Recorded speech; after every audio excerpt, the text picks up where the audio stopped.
Ang Adorasyon Nocturna Filipina ay itinatag noong 1920 sa simbahan ng San Ignacio Intramuros, Manila. Ang unang National Spiritual Director ay si Padre Victoriano Pascual, isang Jesuit, at ang unang National President naman ay si Brother Emilio Morata. Sa kasalukuyan, may nagdaan na tayong 9 na National Spiritual Directors at 12 National Presidents. Ang ANF ay naging kaakibat ng Ark Confraternity of Night Adoration of the Most Holy Sacrament of the Eucharist ng Roma sa taong 1925.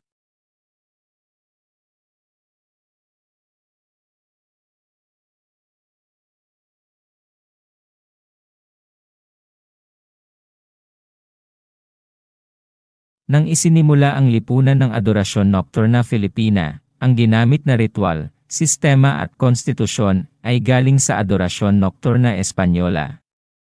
Iyan din ang rason kung bakit may tunog Espanyol ang pangalan ng lipunan natin. Sa katunayan, simula 1920 hanggang 1937, ang pagpatakbo ay ginabayan ng konstitusyon ng Adorasyon Nocturna Española. Reglamento de la Adoración Nocturna Española promulgado por su Consejo Supremo.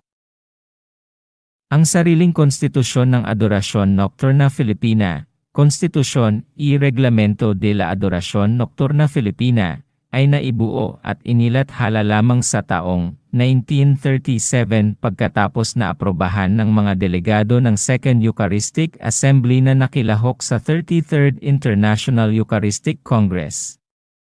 Ngunit itong konstitusyon ay nakasulat pa rin sa wikang Espanyol. Ang Tagalog na bersyon ay inilabas lamang ng 1952. At ang sa Ingles naman ay inilabas sa taong 1953.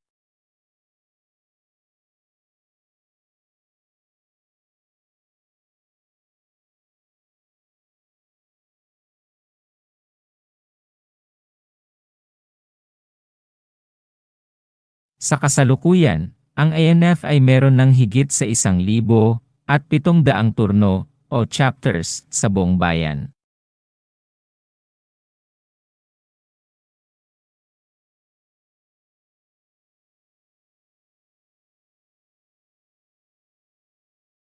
At sa Davao naman ay meron tayong mga 20 rehistrong turno.